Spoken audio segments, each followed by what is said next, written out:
ദൈവനാമം മഹത്വപ്പെടുമാറാകട്ടെ. എന്നെ ശ്രദ്ധിക്കുന്ന എല്ലാ പ്രിയപ്പെട്ട മാന്യ ശ്രോതാക്കൾക്കും വേഗം വരുന്ന കർത്താവായ യേശുക്രിസ്തുവിൻ്റെ അതിപരിശുദ്ധമായ നാമത്തിൽ പാറ്റ്നയിൽ നിന്നും ഈ കർത്തൃദിവസത്തിൽ സ്നേഹവന്ദനങ്ങൾ ആമുഖമായി അറിയിക്കുന്നു. കഴിഞ്ഞ ഒരാഴ്ചക്കാലം വലിയവനായ ദൈവം നമ്മെ പരിപാലിച്ചതിനായിട്ട് നമുക്കൊരുമിച്ച് ദൈവത്തെ സ്തുതിക്കാം.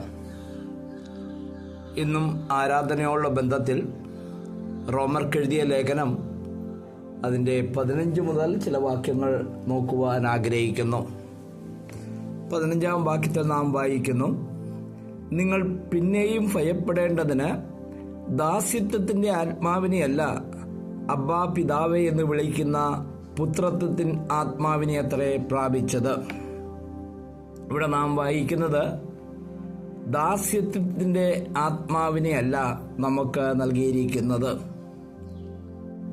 ദൈവം ആദാമിനെ സൃഷ്ടിച്ചപ്പോൾ ഏദൻ തോട്ടത്തിൽ നാം വായിക്കുന്നത് സർവചരാചരങ്ങളുടെ മേൽ അധികാരിയായിട്ടാണ്, ഭരിക്കുവാനായിട്ടാണ് ആദാമിനെ സൃഷ്ടിച്ചത്.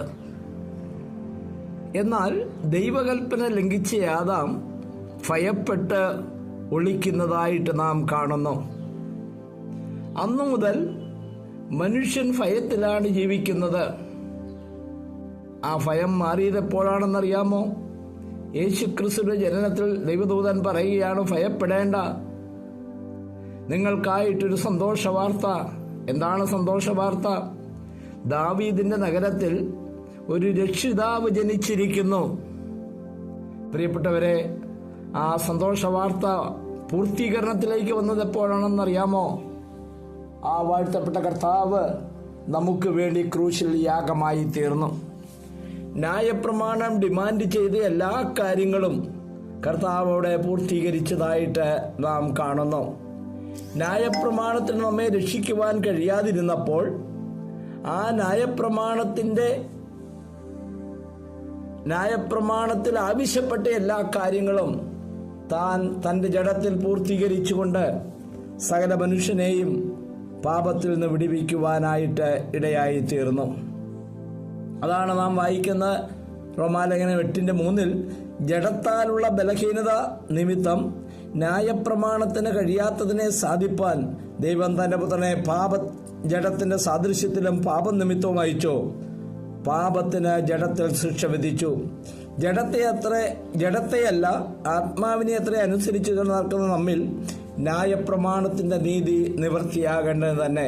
അങ്ങനെ ന്യായപ്രമാണത്തിന്റെ നീതി നമ്മളിൽ നിവർത്തീകരിച്ചു എന്നാണ് അപ്പോസ്തലനായ പൗലോസ് പറയുന്നത്. അതുകൊണ്ട് വേദപുസ്തകം പറയുന്നു, ദാസ്യത്വത്തിന്റെ ആത്മാവിനെ അല്ല ദൈവം നമുക്ക് നൽകിയിരിക്കുന്നത്. പിന്നെ എന്താത്മാവിനെയാണ്? അബ്ബാ പിതാവേ എന്ന് വിളിക്കുന്ന പുത്രത്വത്തിന്റെ ആത്മാവിനെ. പാപത്തിൽ ജനിച്ച മനുഷ്യൻ സാത്താന്റെ അടിമയായിരുന്നു. നിങ്ങൾ സാത്താന്റെ എന്ന് പറഞ്ഞ പിതാവിന്റെ മക്കളാണ് എന്ന് യോഹന്നാന്റെ സുവിശേഷത്തില് കർത്താവ് യഹൂദന്മാരോട് പറയുന്നുണ്ട്.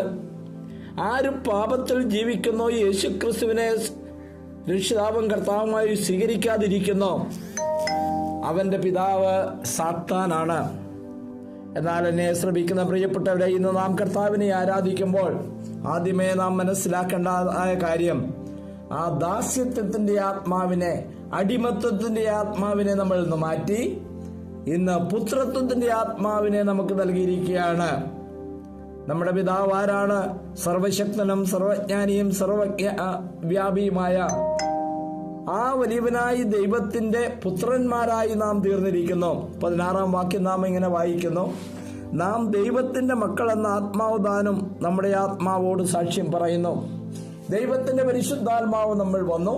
ഈ ആത്മാവ് സാക്ഷ്യം പറയുകയാണ് നമ്മുടെ ആത്മാവിനോട്, നാം ദൈവമക്കളാണ്. ആർക്കെങ്കിലും രക്ഷയെക്കുറിച്ച് സംശയമുണ്ടെങ്കിൽ, ആർക്കെങ്കിലും അയ്യോ യേശുക്രിസ്തുവിനെ ഞാൻ രക്ഷിതാവും കർത്താവുമായി സ്വീകരിച്ചിട്ടും ദൈവവനായി തീർന്നോ, ഇങ്ങനെയൊക്കെ പല ചോദ്യങ്ങൾ നമ്മുടെ ഉള്ളിൽ വരാറുണ്ടെന്നാൽ ദൈവത്തിന്റെ പരിശുദ്ധാത്മാവ് ദാനം നമ്മുടെ ആത്മാവോട് സാക്ഷ്യം പറയുകയാണ് നാം ദൈവത്തിന്റെ മക്കളെന്ന്. അത് മാത്രമല്ല, ദൈവത്തിൻ്റെ മക്കൾ എന്ന കാര്യം മാത്രമല്ല ഇവിടെ നാം വായിക്കുന്നത്, ദൈവത്തിൻ്റെ മക്കളെങ്കിലോ. അപ്പോൾ നമുക്ക് ദാസ്യത്തിൻ്റെ ആത്മാവിനെയല്ല അബ്ബാ പിതാവേ എന്ന് വിളിക്കുന്ന പുത്രത്തിൻ്റെ ആത്മാവിനെ ലഭിച്ചു. അതുമാത്രമല്ല, ആത്മാവദാനം നമ്മുടെ ആത്മാവോട് സാക്ഷ്യം പറയുന്ന നാം ദൈവമക്കളാണെന്ന്. മറ്റൊരു പ്രധാന കാര്യം കൂടി പറഞ്ഞ് ഞാൻ ഇന്നത്തെ സന്ദേശം അവസാനിപ്പിക്കാൻ ആഗ്രഹിക്കുന്നു. നാം മക്കളെങ്കിലോ, സംശയം വേണ്ട, നാം മക്കളാണ്, അവകാശികളാകുന്നു.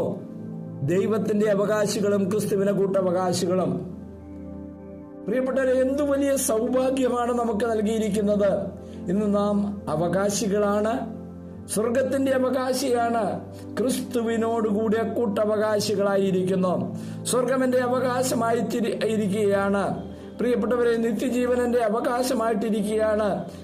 സ്വർഗീയ പൗരത്വം എന്റെ അവകാശമായിട്ടിരിക്കുകയാണ്. സകല ആത്മീയ അനുഗ്രഹങ്ങളാലും നമ്മെ അനുഗ്രഹിച്ചിരിക്കുന്നു. നമ്മെ സ്വർഗത്തിൽ ഇരുത്തിയിരിക്കുന്നുവെന്ന് എഫേസ്യ ലേഖനത്തിൽ വായിക്കുന്നു.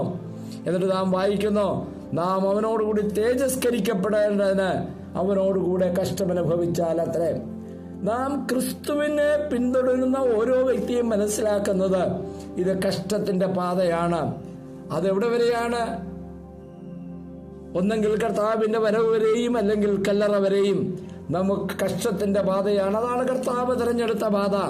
അത് നമ്മൾ അത് നമ്മൾ അംഗീകരിക്കേണ്ടതായ ആവശ്യമുണ്ട്. എന്നെ കേൾക്കുന്ന ഓരോ പ്രിയപ്പെട്ടവരും ഇന്ന് കർത്താവിനെ ആരാധിക്കുമ്പോൾ ഈ പ്രത്യാശയോടുകൂടി ആരാധിക്കുവാൻ വലിയവനായ ദൈവം കേൾവിക്കാരായ ഓരോരുത്തരെയും അനുഗ്രഹിക്കട്ടെ എന്ന് പ്രാർത്ഥിക്കുന്നു. സ്വർഗീയ പിതാവേ, നൽകിയിരിക്കുന്ന എല്ലാ നന്മകൾക്കായി സ്തോത്രം. ഞങ്ങൾ നിന്നെ സ്തുതിക്കുന്നു, മഹത്വപ്പെടുത്തുന്നു. സകല മാനവും മഹത്വവും നിന്റെ പാദപീഠത്തിൽ അർപ്പിക്കുന്നു. യേശു കർത്താവിൻ്റെ ധന്യനാമത്തിൽ തന്നെ. ആമേൻ.